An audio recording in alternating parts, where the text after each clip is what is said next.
শুনে নাও বান্দা, দুনিয়া আমার, এই দুনিয়া আমি বানিয়েছি। আর আমি আল্লাহ নিজেই বলছি এটা কি বানাইলাম। আমি আল্লাহ এই তামাম দুনিয়া আর কিছুই নয়, শুধুই তামাশা, শুধুই খেলাধুলা। ওয়া ইন্নাদ দারাল আখিরাতা লাহিয়াল হায়াওয়ান। আল্লাহ বলেন আখিরাতের ঘর, আখিরাতের ঘর জান্নাত, সেটাই কেবল জীবন, সেটাই কেবল হায়াত, সেটাই কেবল বেঁচে থাকা। লাউ কানু ইয়ালামুন, যদি বান্দা এই কথাটা বুঝতা কত না ভালো হতো। আমার বান্দা যদি আমি বুঝতাম ভাইয়া, আল্লাহ বলেন বান্দা তুমি যদি বুঝতা, তোমরা যদি বুঝতা কত না ভালো হতো। আজকে বুঝলা না, অচিরেই আফসোস করবা। রুবামা ইয়াওয়াদ্দুল্লাযীনা কাফারু লাউ কানু মুসলিমিন। আল্লাহ বলে প্রতিটা বেঈমান, নাফরমান, কাফের, প্রতিটা নাফরমান হাসরের ময়দানে আফসোস করবে আর আকাঙ্ক্ষা করবে, লাউ কানু মুসলিমিন, আহা যদি মুসলমান হতাম, আহা যদি আল্লাহর আনুগত্য করতাম। আল্লাহ বলে প্রত্যেকটা নাফরমান হাসরের ময়দানে আফসোস করবে। ওয়াজিআ ইয়াউমা ইদিন বিজাহান্নাম ইয়াউমা ইদিন ইয়াতাযাক্কারুল ইনসানু ওয়া আন্না লাহুদ যিকরা। আল্লাহ বলে বান্দা শোনো, হাসরের কোটি কোটি মানুষ যখন দাঁড়াবে, আমি আল্লাহর হুকুমে আমার ফেরেশতারা আগুনের শেকল দিয়ে জাহান্নামটাকে হাসরের মাঠে টেনে আনবে। হাসরের মাঠে যখন জাহান্নামকে আনবে, জাহান্নাম একটা বিকট চিৎকার করবে, আর গোটা পৃথিবীর সমস্ত মানুষ তার হায়াতের জিন্দেগির সব কিছু মনে পড়বে। ইয়াউমা ইদিন ইয়াতাযাক্কারুল ইনসান, মানুষ সব মনে পড়বে। ওয়া আন্না লাহুদ যিকরা। আল্লাহ বলে বলো না বান্দা, সেদিন মনে পড়ে কি লাভ হবে? হ্যাঁ, আজকের মাগরিবের ওয়াক্ত তো এখনো ছিল, কেন পড়লা না? আজকের জোহরের ওয়াক্ত তো লম্বা সময় ছিল, কেন পড়লা না?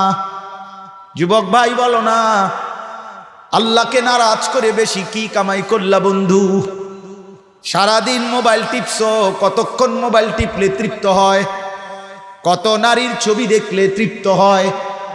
সুখ মিলবে কখন বন্ধু? কত উলঙ্গ ছবি দেখলে তৃপ্তি মিলবে? কত হারাম টাকা রোজগার করলে হারামখোর তোর কলিজা ভরবে? সুদখোর তুই কোন দিন তৃপ্তি হবি? হারামখোর তুমি কোন দিন তৃপ্ত হবা?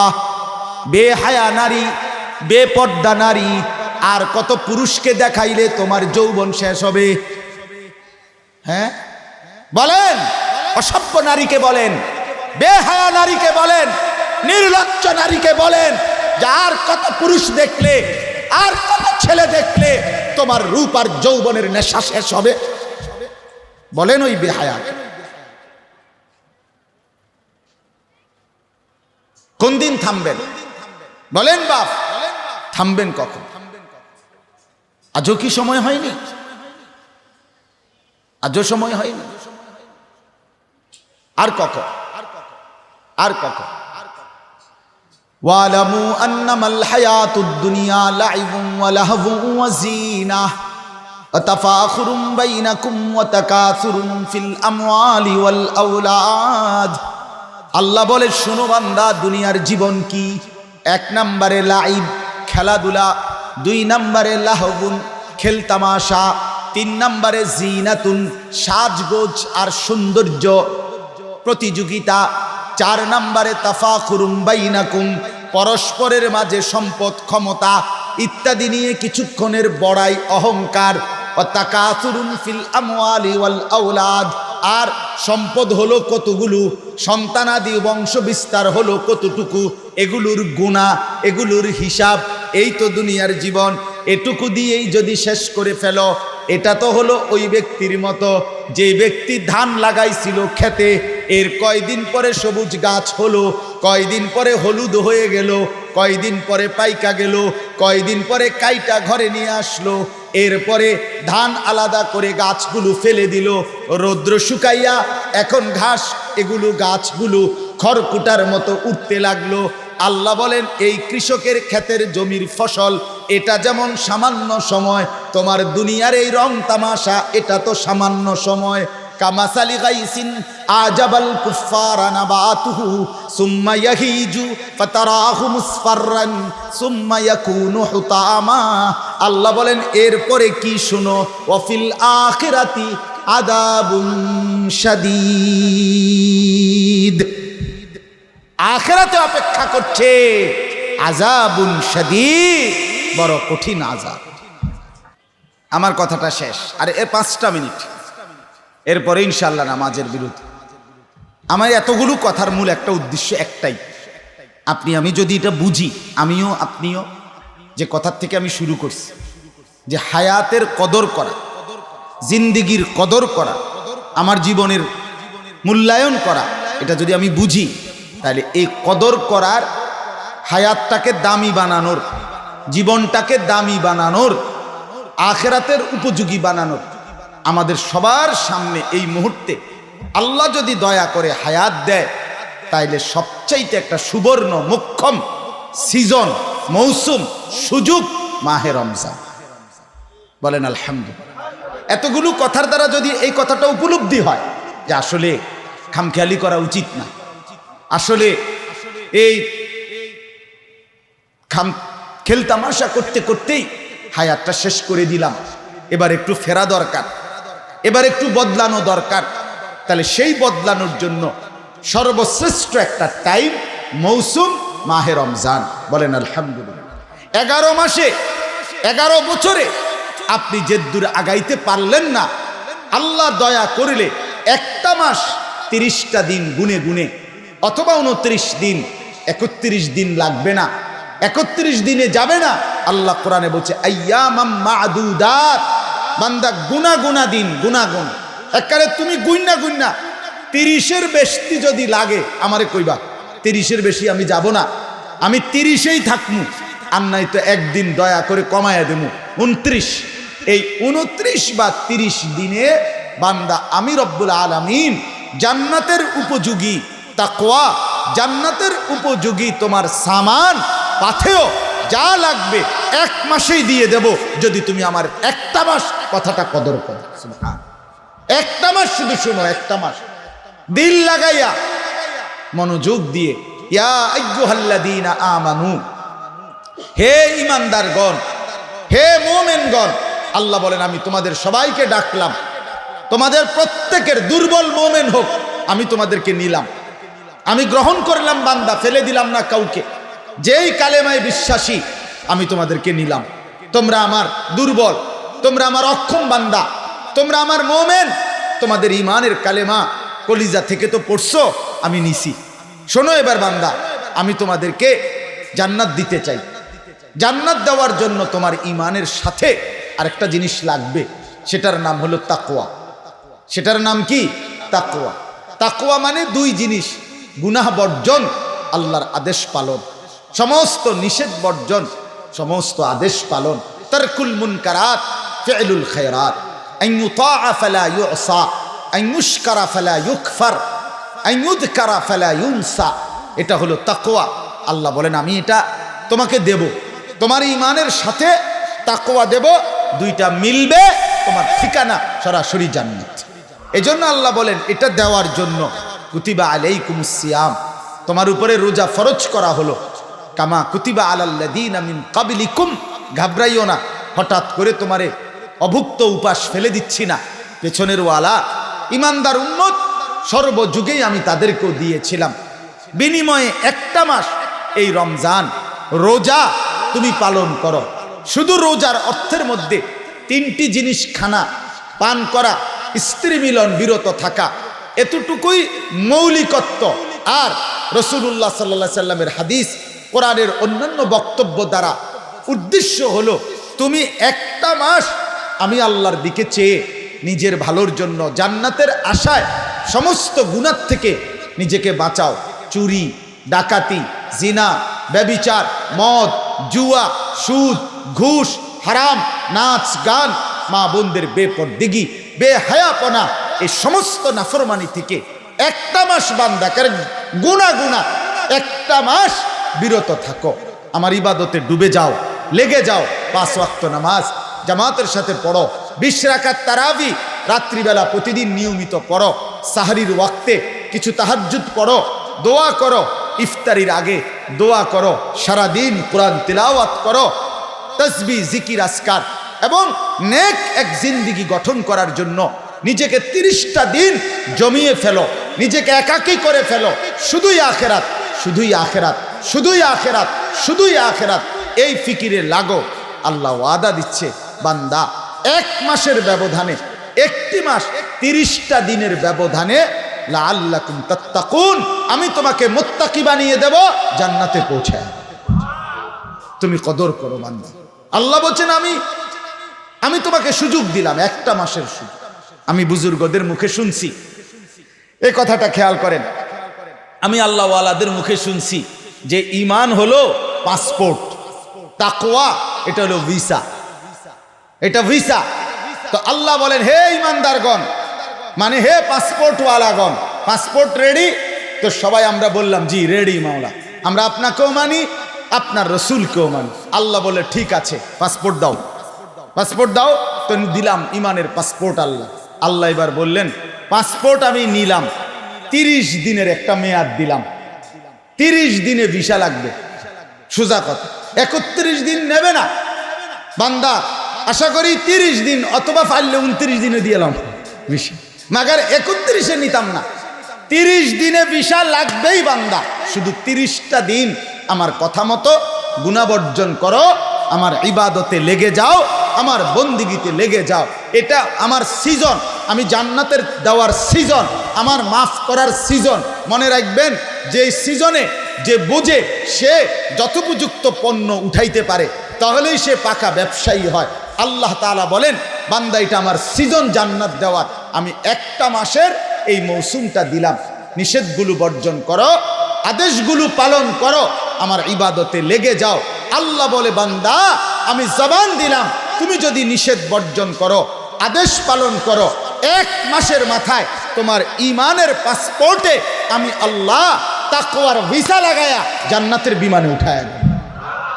ঈদের দিন ফ্লাইট, রোজার ঈদের দিনে ফ্লাইট, হ্যাঁ ঈদের দিনে ফ্লাইট, ঈদের দিন হাদিসে আছে এটা। ঈদের দিন আল্লাহর ফেরেশতারা ডাক দিয়ে বলে, হে আল্লাহর বান্দা, শোনো সুসংবাদ, কাদ গাফারাল্লাহু লাকুম, আল্লাহ তোমাদেরকে মাফ করে দিবে। ঈদের দিনে ফ্লাইট। আমার দাদার ঈদের দিনে ফ্লাইট, জানেন? আমার আপন দাদা, আমার দাদা রমজান মাসের আগে নিজ গ্রামে, আমার দাদা সাধারণ মানুষ ছিলেন, কৃষক, কৃষি কাজ করতেন, কিন্তু দিনদার ছিলেন। ঈদের রোজার আগে গ্রামে একটা ছোট মসজিদ দাদার খরচ দিয়া দাদা করাইছে। দাদা সবচেয়ে বেশি অর্থ টাকা পয়সা বেশি দিছে, মিল্লা করছে। রমজানটা ওই বছর দাদা মসজিদে কাটাইছে, আল্লাহ বিল্লাহ করছে, নামাজ রোজা পড়ছে। ঈদের দিন আমার আপন দাদা আমার ছোট চাচারে বলছে, আমার চাচার নাম আলী হোসেন, চাচারে বলছে, হোসেন আমি শ্বশুর বাড়ির যামু, আমার একটা রিস্কা না দাও। আমার দাদা বুড়া মানুষ। আমার চাচা হাসতেছে যে কি কন আপনি বুড়া মানুষ শ্বশুর বাড়ির যাইবেন, কথা বুঝছেন কিন্তু? চাচা গুরুত্ব দেয় নাই, কথাটা পাত্তা দেয় নাই। বলছে না না, আমরা সবাই বাড়িতে আমগো এনে খাইবেন দাইবেন। তো আমার দাদা, আমার আপন চাচা তো ভাই ছোট, তারে কইছে ইদ্রিস হইতেন নাম। হেরে বলছে, তুই দাদা আজগা শ্বশুর বাড়ির জামুই, তোর বাপে আমার রিস্কাই না দেয় না, তুই দাদার হাত ধর, আমি জামুই আজকে শ্বশুর বাড়ি। এ কথা কইয়া দাদা এক হাতে লাঠি আর এক হাতে নাতিরে, ছোট নাতিরে ধইরা হাঁটতে শুরু করছে শ্বশুর বাড়ির দিকে। শ্বশুর বাড়ি বেশি দূরে ছিল না, এই মাঝামাঝি জায়গাত গেছে, দাদা ঘুরাইয়া পড়ে গেছে। সন্ধ্যাবেলায় দাদা আমার কবরে চলে গেছে, আমার দাদা মারা গেছে। তা আমি বুঝছি দাদার ঈদের দিনে কি হয়ে গেছে, ফ্লাইট হয়ে গেছে। ফ্লাইট হয়ে গেছে। উঠলে ডাক দিয়ে বলে, হে নেক কাজের আগ্রহী এগিয়ে আসো, হে গুনাহ মন্দ কাজের আগ্রহীরা এবার তো থামো, বেপর্দা নারী এবার তো থামো। আরে বেহায়া নারী, 11টা মাস তো বাজারে বাজারে ঘুরলা, মার্কেটে মার্কেটে ঘুরলা, একটা মাস থাকো। শয়তান ইবলিস শয়তান আমাদের নারীদেরকে, আমাদের বোনদেরকে বুঝাইছে যে রমজান মাসের একটা পবিত্র মাস, এটা হইল ঈদের দিনের কাপড়, শাড়ি, গহনা, অলংকার, জুতা, এগুলো কিনবার জন্য রমজান, ঈদের দিন পালন করার জন্য। আল্লাহর কসম, রব্বে কাবার কসম, এটা ইবলিস বুঝাইছে, শয়তানে বুঝাইছে, এটা শয়তানে বুঝাইছে। রোজার ঈদের সাথে নতুন কাপড়ের কোনো সম্পর্ক নাই। আল্লাহর কোরআন, রসুলের হাদিস, এখানে সব ওলামায়ে কেরাম আছে। নতুন ইনটেক ঈদের দিন সকালবেলা খুলবে, এরকম প্যান্ট হইতে হবে, জামা হইতে হবে, এরকম শাড়ি গহনা হইতে হবে, এমন কোনো কথা পৃথিবীর কোনো কিতাব, মাটির তলে চাঁদের দেশে কোথাও নাই। এটা শয়তান বানাইছে, এটা ইবলিস বানাইছে। এটা আপনার বানাইয়া মা বোনরা আল্লাহকে বৃদ্ধাঙ্গুলি দেখায়, মহিলারা ঘর থেকে ঘরে বৃদ্ধাঙ্গুলি দেখায় আল্লাহ রে। আল্লাহ, আপনি বলছেন রহমতের দুয়ার খুলে দিছেন, মাগফিরাতের দুয়ার খুলে দিছেন, জাহান্নাম থেকে মুক্তি দিবেন, আপনার এগুলো আমার লাগবে না, এটি আপনার কাছে রাখেন, আমার দরকার জুতা, আমার দরকার শাড়ি, আমি কিনুম জুতা, ফেরেশতা যাতে আমার জুতা দিয়া ফিরতে পারে হাসরের ময়দানে। আপনি মনে রাখেন, আপনার টাঙ্গাইয়া ফিরবে মনে। আপনি আল্লাহর সাথে গাদ্দারি করলেন, মালিক সব রহমত খুলে দিলেন, জান্নাতের দুয়ার খুলে দিলেন, জাহান্নামের দুয়ার বন্ধ করে দিলেন। আপনি এটাকে ঠাট্টা মনে করলেন, আপনি এটারে তামসা মনে করলেন, আপনি এটারে খামখেয়ালি মনে করলেন। এই জন্য আল্লাহ রসুল সাল্লাল্লাহু আলাইহি সাল্লাম বলছে, জিব্রাইল রমজানের শেষ টাইমে আইসা, শুনছেন আপনারা কত এই হাদিস, শেষ বেলায় আইসা জিব্রাইল বলছে, হে আল্লাহর নবী, এত বড় রমজানকে পেল, অথচ গুনাহ মাফ করাইলো না, কদর করলো না, জাহান্নাম থেকে বাঁচার চেষ্টা করলো না। ওই নাফরমানের উপরে আল্লাহর লানত, ওই নাফরমানের উপরে সমস্ত ফেরেশতা, আমি জিব্রাইলেরও লানত। রাসূল বলছে, হ্যাঁ জিব্রাইল, আজ আর আমিও সইতে পারলাম না, আমি রাহমাতুল লিল আলামিন হওয়ার পরেও আমিও বললাম আমিন, আমি মুহাম্মদেরও লানত। যা বেঈমান, আমি তোকে আর কত সুসংবাদ শুনাইতাম উম্মত, আমি রমজানকে কেন্দ্র করে কত কিছু, কত মর্যাদা বলছি, তুই কোনো কদর করলি না, তুই এটাকে পাত্তাই দিলি না উম্মত। যা, তোর উপরে আল্লাহরও লানত, ফেরেশতারও লানত, রসুলেরও লানত। আল্লাহ আমাদেরকে বুঝ দান করেন। অতএব বাপ, দয়া করে, মেহেরবানি করে, আল্লাহর ওয়াস্তে এবারের রমজান হোক পরিবর্তনের রমজান। বলেন ইনশাআল্লাহ, বলেন ইনশাআল্লাহ। আপনাদের এখানে লাইব্রেরির জায়গা, আপনারা এখান থেকে একটা বই কিনবেন। ডক্টর রাগিব সারজানি লেখকের নাম, মাকতাবাতুল হাসান থেকে প্রকাশিত একটা বই আছে, এটাই হয়তো জীবনের শেষ রমজান। বইটার নাম, অসাধারণ সুন্দর বই, আপনি পড়লে আপনার দিল লাগবে। এই বইটা কিনা পড়েন, এখান থেকে পাইতেনও পারেন। এটাই হয়তো জীবনের শেষ রমজান। ডক্টর রাগিব সারজানি, মিশরের একজন লেখকের লিখিত বই। খুব সুন্দর, খুব সুন্দর বইটা। এই বইটা আপনি পড়েন।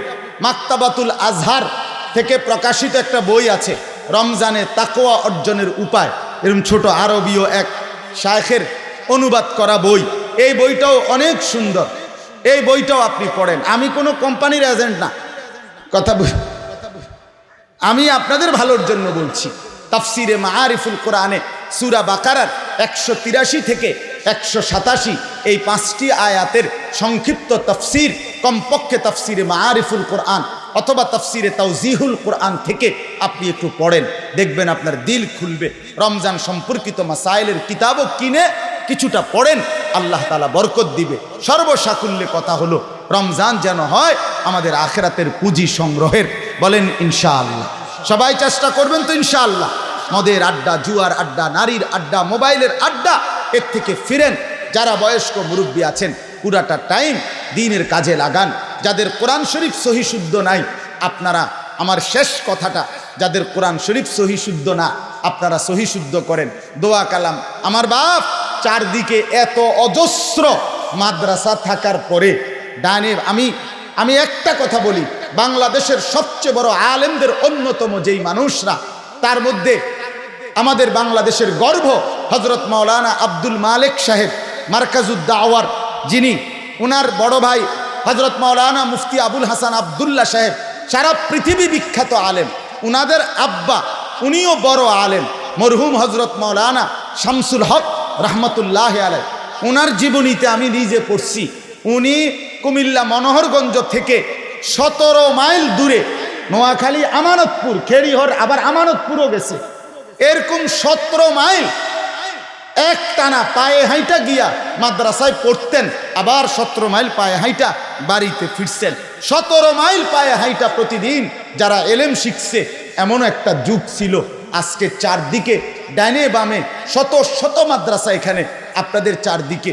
এই সময় আইসা যারা আল্লাহর কোরআন শুদ্ধ পড়তে পারেন না, সহি শুদ্ধ কোরআন জানেন না, অজু নামাজ দোয়া কালাম ঠিক করতে পারেন না, আমার শেষ মনে কষ্ট নিয়েন না, আমার তো মনে হয় আপনারা রে কবরে টাঙ্গাইয়া ফিটবো, মনে হয় একেবারে বেশি মারিব, বেশি ফিটব, আরে বেশি ফিটা খাবেন আপনারা, শক্ত পিঠা খাবেন, বেশি ফিটটা লাগবে, সাংঘাতিক মার দিব ফেরেশতা।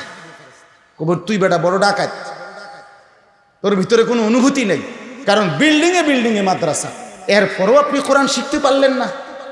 এত হুজুর এত আলেম থাকার পরও এক এক বাচ্চার কোরআন তেলাওয়াত আপনারা শুনছেন। দারুত তাহফিজ দিল কোরআনিল করিম মাদ্রাসা, এই মাদ্রাসার ছেলে কোরআন পড়ছে তো কলিজা ছিঁড়ে যাচ্ছে। আল্লাহর কোরআন এই 8 বছর 10 বছরের বাচ্চা যদি এতটা সুন্দর পড়ে, 1450 বছর পরে, হায় আমার রসুল যখন মদিনায় পড়তেন তখন কেমন শুনাইতো, সাহাবায়ে কেরাম যখন কোরআন পড়তেন তখন কেমন শুনাইতো, জান্নাতে যখন কোরআন পড়া হবে তখন কেমন শোনা যাবে।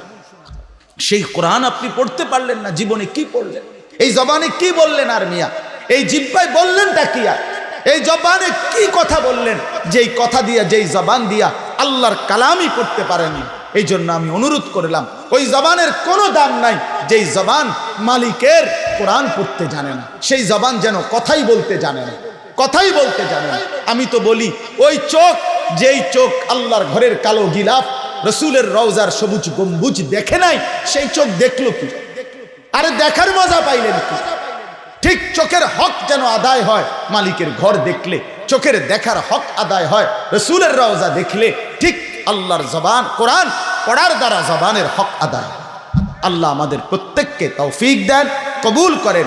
এশার নামাজের পরে আবার যথারীতি ওলামায়ে কেরাম বয়ান করবেন, সবাই মনোযোগ দিয়ে শুনবেন ইনশাআল্লাহ।